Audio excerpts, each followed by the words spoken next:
There are a couple of things that we wanted to change for Twitch. Right now, Twitch starts the match during the preparation phase using her own unique drone, unlike most other attackers.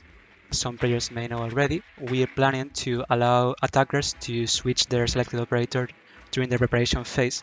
So it didn't really make much sense anymore to allow you to start using Twitch's drone, as the change between operators should be seamless. So we wanted her to start the match with a regular drone instead. Given that we were already changing the drone we spawn with, we wanted to also investigate improving the feel of Twitch's drone. So we decided to remove the restriction that it can't jump, so it will be able to jump just as any drone. We also wanted to remove the electricity damage, so we changed it to laser, which is a different kind of damage. It should be mostly the same for players, but it has a huge benefit, and it is that it has infinite range, so you won't miss any shots anymore because the gadget is too far away. The big change here is that we are also allowing now to deploy the charge on reinforced surfaces. This is a big change, and it has a trade-off. First of all, if you do this, there will be a delayed activation time, which will give a heads up to defenders that it's coming, so defenders will be able to be ready and counter it using either electricity or a mute device as before, but also it will spawn a tube which can be actually shot at and destroyed in order to stop the pellets from coming. Well, this should make life better for Fuse users, definitely. We are hoping to see a little bit of an increase on its presence in the game. For defenders, we don't believe this is going to be too punishing, although we'll be monitoring the change, of course.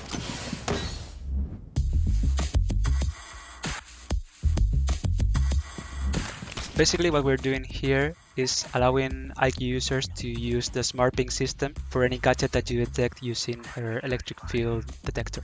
This is actually a pretty cool change because we have brought over some new tech to the game in order to allow us to use 2D UI elements in 3D meshes.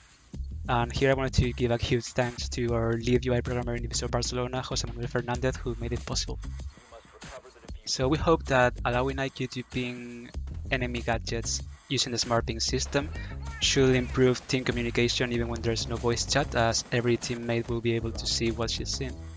But also, like in the monitor itself, IQ will be able to see the icons themselves before pinging them, which should also allow her to identify elements easier.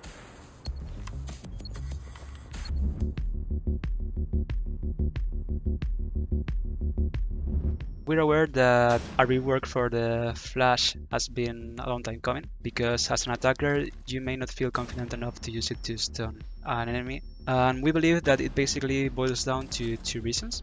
First of all, even if you actually hit someone with a stun grenade and they're in range, they may still get affected with such a low intensity that it may not even look like they've been flashed at all. And they are still able to see with perfect clarity, or at least good enough. And also, for defenders, it was probably a little bit too easy to counter because you just needed to literally turn around, not see the flash blast, and then you're good to go. So we wanted to change these things. When you get flash, you now will always get flash at full intensity, so you always will see your full screen completely white. However, what we're changing now is the duration of the flash. So if you're far away or partially blocked, you will get a much shorter flash. We have changed the detection algorithm itself to account for multiple parameters. So even if you're looking in the opposite direction, you will still get a little bit of flash, because we're trying to simulate rays of light bouncing off walls in the immediate environment to make it more reliable when you try to use it.